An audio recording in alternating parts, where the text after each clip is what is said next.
Hello Tarot Tribe, thanks for joining me back here on my channel. I'm Alexandria and we are taking an in-depth look at the tarot deck that Rider-Waite Smith created, and we're looking at the Major Arcana. So I'm up here and I'm in my space, and just kind of a reminder, we're doing all the things that we can to make this an important time in our lives. So, you know, fresh flowers, a candle, beautiful cloth for your tarot cards, something you can maybe put on that's going to symbolize to you and your ego, so it supports you, so it gets on board with this. I get to play a little bit of dress up. So I have my tarot crown. I also use this for other spiritual things that I do, and it just kind of helps me connect.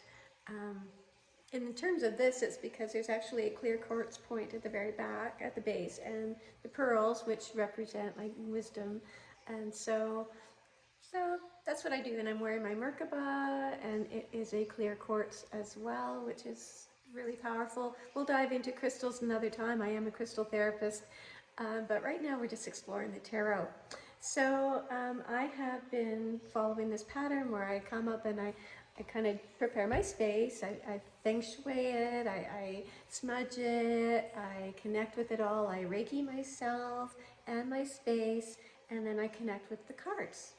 So today I drew the Hangman, which I think is a widely misunderstood card in tarot, because at first glance you might think that he's being held against his will. He's just like, he's hanging upside down. Did somebody hang him upside down? Like, why is he upside down? So I tried looking at it both ways. And when you turn him upside down, you can actually see he's actually very casual about this. He does not look stressed at all. He looks very casual, and you can see by his aura, you know, this shining light about him, that he's really connecting with his spiritual side. So turning it back the way it is intended to be read, but just with bringing that sort of little nuance to it. So let's just see what he wanted to be known. So when I connected with him, and I am a channel, so I'm quite accustomed to channeling. Everything has energy, and really you can channel anything. I could channel those tulips if I wanted. So, you know, so it'd probably be stronger if they were still growing. But anyway, neither here nor there. But just to say that it just gives the energy of the cards, and also the people who created the cards in the first place. They've obviously imbued them with their energy, so I'm really just trying to connect with that and just find out, what does that card want me specifically to know, and then I'm sharing that. So if it resonates with you, take it, write it down in your handy tarot journal, and if it doesn't resonate, maybe you'd like to share what does, because I'd love to see your comments. And if these videos have inspired you to dust off your own, maybe you've had a tarot deck sitting in your drawer for years and you haven't touched, or maybe this has inspired you to go out and get a brand new deck of your own. So if that's the case, I would love it if you would share, and just share what really, you know, what made a difference, what made you want to come on this journey with me. Okay, so the Hangman, which is card 12, he said, being open to new and different perspectives is so important, don't you agree? And inversions. It's a good way to increase blood flow to the brain, nourishing it to encourage fresh thought and spiritual revelations. I am not bound here against my will. I am opening myself while honoring the four directions and being open to their guidance. See how peaceful my repose is, being in stillness and introspection, seeing the world, indeed my spirituality, through a new lens. What new path should I take? Let me just hang here and reflect until the spirit moves me. So that's what he said to me. And again, I'm just going to consult the definition at the beginning of this book, because they're really nice, short to the point definitions. Hangman, who is number 12. And they offer, tied in knots, maybe you're trying too hard. Take a 180-degree turn and look at things from a different angle. Stop squirming, be still, and the answers will come. And also consulting the Tarot Bible. There's many other references.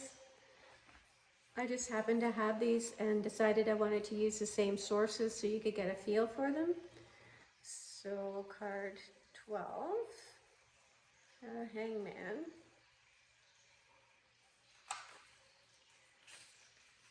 So, where are you? There we are. Again, a slightly different image, not very different though. Keywords are transition, readjustment, limbo, and paradox. Key phrases: sacrifice may be necessary, being bored with life and anticipating progress, static relationship, seeing life from a different angle, changing priorities, relinquishing control, and taking a step back to move forward. So their interpretation, they say one of the most mysterious cards in tarot is the Hanged Man. It is paradoxical, mysterious, and imbued with the frustration of trying to solve a cryptic crossword. The simplest interpretations are given first, followed by the more compelling but enriching paradox of this enigmatic card. So in the You Now position in your spread, this card means you're at a crossroads and may have to stand back and look carefully at all the issues involved. Or it may mean that you simply have to get out of a rut. You are in limbo about what you want to do next, or you're going through a ceasefire in a relationship clash. The Hanged Man also warns you about whether to make sacrifices or not. It's fine if you're ready to give up a bad influence in your life, but think clearly. Have others really manipulated you, or have you chosen to become a victim? If chosen as a future card, you will undergo a change of mind and will have to readjust your feelings in order to move ahead with your plans. The complexity of the Hangman invites you to do exactly the opposite of what you think is right to do, and thereby gain results. Interesting. For example, you might be dying to call that fascinating stranger to go out on a date, but are terrified that they will turn you down.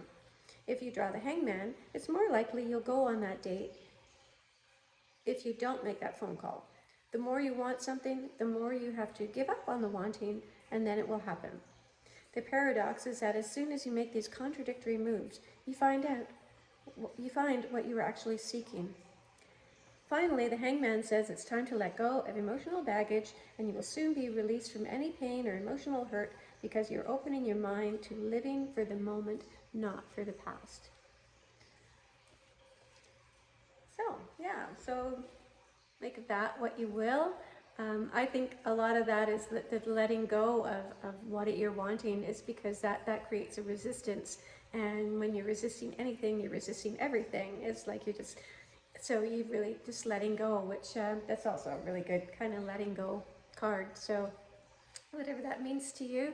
And I hope you're really taking some time to connect with each of them also. The meanings that I'm sharing personally are the ones that have come to me personally. You might get something very different, and it doesn't make it any less valuable or any less true, because the idea is to really connect with these cards and work with them in a way that's going to be meaningful and very helpful for you.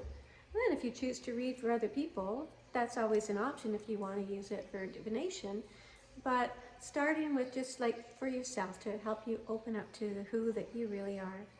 So have a beautiful day. Thanks again for joining me. This is so much fun. I'm really enjoying it, and you guys are helping me stay right on to honoring my commitment of doing this on a daily basis. So I'm really, really having a lot of time with my cards, really connecting, really bonding with them. So hoping that you are as well. So I'll just wish you a happy day or happy evening wherever you are. And please comment below what you like the best, or if any suggestions for anything that you might like me to add in or discuss a little bit more at length. Okay, so big love everybody. Have a beautiful day, and bye for now.